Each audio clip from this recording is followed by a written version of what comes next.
इस अर्थ पर मौजूद हर चीज का एज है। अगर हम समंदर को देखें तो इसका भी कोई ना कोई किनारा है। यहाँ तक कि अर्थ, सन और हमारे सोलर सिस्टम का भी एक एज है। लेकिन जब हम बात करते हैं यूनिवर्स की, तो इसका एज क्या है? इसके बारे में जानने से पहले थोड़ा हिस्ट्री के बारे में समझ लेते हैं। अगर मैं 1599 की बात करूं तो उस टाइम पर टेलीस्कोप का इन्वेंशन नहीं हुआ था और हम स्पेस को उतना ही जानते थे जितना हम अपनी आंखों से देख पाते थे। उस टाइम पर लोग सूरज, चांद और तारों को सिर्फ ये समझते थे कि वो लाइट्स हैं और हमारी अर्थ के अराउंड घूम रही हैं। उनका मानना था कि गॉड ने एक ही ऐसा प्लैनेट बनाया है जहां लाइफ है और वो प्लैनेट स्पेशल हमारी अर्थ है, जो कि इस पूरे ब्रह्मांड का सेंटर है। लेकिन उस वक्त एक इंसान था जिसका नाम ब्रूनोस था। वो उन सब से बिल्कुल अलग था। उसे पता था कि हमारी अर्थ इस यूनिवर्स का सेंटर नहीं, बल्कि हमारी अर्थ एक प्लैनेट है स्पेस में बाकी और प्लैनेट्स की तरह, और हमारा स्टार एक दूसरा स्टार है बाकी स्टार्स की तरह। और ये सन हमारी अर्थ का चक्कर नहीं, बल्कि अर्थ सन का चक्कर लगाती है। इस बात को प्रूव करने के लिए उन्होंने बहुत सारे लेक्चर्स दिए, कई सारी डिबेट्स में हिस्सा लिया, लेकिन उनके पास इस बात को प्रूव करने के लिए कोई सॉलिड सबूत नहीं था। इसीलिए उन लोगों ने इनकी बात पर यकीन नहीं किया। बहुत साल तक उन्हें प्रिजन में रखा गया और उसके बाद उन्हें जिंदा चला दिया। हाँ, ये बात बिल्कुल सच है और हिस्ट्री में ऐसा पहली बार नहीं हुआ है, ऐसा बहुत बार हो चुका है। इसके 10 साल बाद गैलीलियो ने टेलीस्कोप का इन्वेंशन किया। तब ये बात बिल्कुल क्लियर हो गई कि हमारी अर्थ इस यूनिवर्स का सेंटर नहीं, बल्कि हमारे सोलर सिस्टम का सेंटर हमारा सन है और सारे प्लैनेट्स इस सन के अराउंड घूमते हैं। ये मिस्ट्री तो टाइम के साथ सॉल्व हो गई, लेकिन उसके बाद यहाँ पर बहुत सारी ऐसी मिस्ट्रीज थी जिसमें साइंस का एक्सप्लेनेशन बहुत जरूरी था। जैसे लोग मानते थे कि जहाँ हमारे सोलर सिस्टम का लास्ट प्लैनेट खत्म होता है, वहीं हमारे सोलर सिस्टम का एंड है। मतलब उस टाइम पर हमारे सोलर सिस्टम का लास्ट प्लैनेट प्लूटो था और वहीं हमारे सोलर सिस्टम का एंड पॉइंट था। लेकिन असल में जहां हमारे सोलर सिस्टम का लास्ट प्लैनेट खत्म होता है, वहीं से हमारा 90% सोलर सिस्टम शुरू होता है, जहां तक सन की लाइट बहुत मुश्किल से पहुंच पाती है। हम उस जगह को देख नहीं सकते, लेकिन हमें पता है कि वहां कुछ ना कुछ तो है, क्योंकि हमेशा वहां से हमारी तरफ कॉमेट्स आते रहते हैं। और इसी जगह से आया एक कॉमेट जिसने डायनासोर्स का सफाया कर दिया।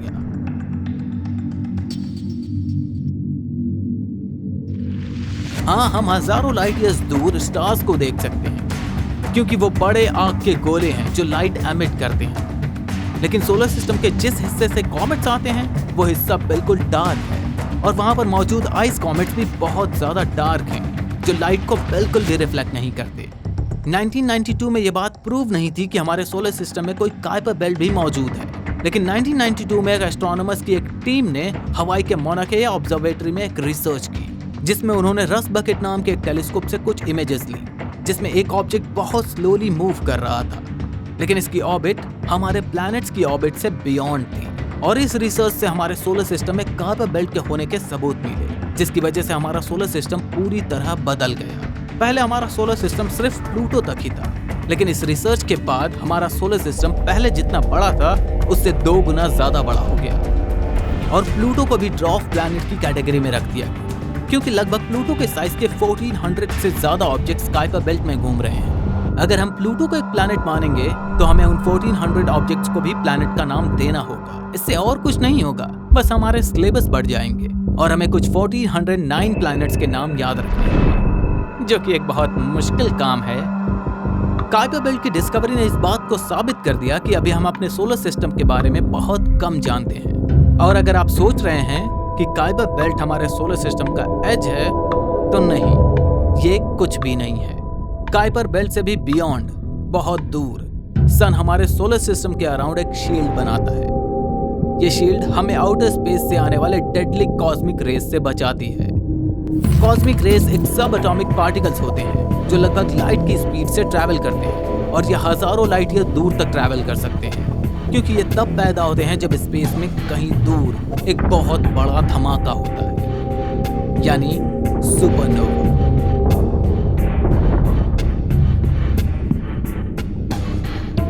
ये आउटर स्पेस से आए पार्टिकल्स हमारी जान ले सकते हैं। इन पार्टिकल्स से बचने के लिए हमारा सन सोलर विंड का यूज करके इस सोलर सिस्टम के अराउंड एक डिफ्लेक्टर शील्ड बनाता है, ये ठीक वैसे ही है जैसे हमारे सन की सोलर विंड से बचने के लिए अर्थ की मैग्नेटिक फील्ड एक शील्ड का काम करती है। सन की इस डिफेंसिव शील्ड का नाम है हेलियोस्फीयर। हाँ, ये मिलियंस ऑफ किलोमीटर में फैला हुआ है, लेकिन ये हमारे सोलर सिस्टम का एज नहीं। इसके बाद शुरू होता है ऑर्ट क्लाउड, जो बिलियंस ऑफ माइल्स दूर तक हमारे सोलर सिस्टम को कवर करके रखता है। ये डिब्रीज 4.6 बिलियन ईयर्स पहले बने थे, जब हमारा सन पैदा हुआ था। फिर इसके बाद ग्रेविटी अपने काम पर लग गई, जो गैस और डिब्रीज को इकट्ठा करके प्लैनेट्स का शेप देने लगी। लेकिन यहाँ पर और भी बहुत सारी डिब्रीज ऐसी थी जो एक साथ जुड़ नहीं पाई, और ये डिब्रीज टाइम के साथ सन की एक लॉन्ग ऑर्बिट में फंस गई, और ऐसे ऐसे करके यहाँ पर एक जॉइंट ऑर्ट क्लाउड बन गया, जो कि सन और अर्थ की दूरी से 1000 गुना ज्यादा दूर है, और इसे आज हम सोलर सिस्टम का एज कहते हैं। वो भी इतने साल लगे अपने सोलर सिस्टम के बारे में हमें इतनी सारी चीजें समझने में, लेकिन जब हम स्पेस के एज की बात करते हैं तो हमारे पास इतना डाटा है ही नहीं कि हम इसके एज के बारे में समझ सकें। फिर भी यहाँ पर सिर्फ एक चीज है जो हमें इस यूनिवर्स से कनेक्ट करके रखती है, वो है लाइट, जिसकी मदद से हम पूरे यूनिवर्स के हिस्ट्री को देख सकते हैं, यानी बिग बैंग को। बिग बैंग का मतलब है बिगिनिंग, यानी कि यूनिवर्स की शुरुआत। नेक्स्ट जनरेशन टेलीस्कोप की मदद से हम यूनिवर्स में बनी फर्स्ट गैलेक्सीज को भी देख सकते हैं। इसी रेस में हबल ने कमाल की डिस्कवरी की है। हबल ने अब तक की सबसे डिस्टेंस गैलेक्सी की इमेज ली, जो कि उर्सा मेजर कॉन्स्टेलेशन में मौजूद है, जिसका नाम है GN-Z11, जो कि 32 बिलियन लाइट ईयर्स की दूरी पर है। हालांकि ये पॉसिबल नहीं है क्योंकि इसकी एज 13.2 बिलियन ईयर्स है, और हमारे यूनिवर्स की एज ही अप्रॉक्स 14 बिलियन ईयर्स है। तो आखिर ये गैलेक्सी 32 बिलियन लाइट ईयर्स की दूरी पर कैसे है? ऐसा तभी पॉसिबल हो सकता है जब ये स्पेस लाइट की स्पीड से 3 गुना ज्यादा तेज एक्सपैंड हुआ हो, मतलब लाइट की स्पीड से 3 गुना ज्यादा तेज। तो इसका जवाब हमारे साइंटिस्टों के पास नहीं है कि आखिर वो गैलेक्सी इतनी दूर कैसे है। तो फिर क्या ये है एज ऑफ द यूनिवर्स?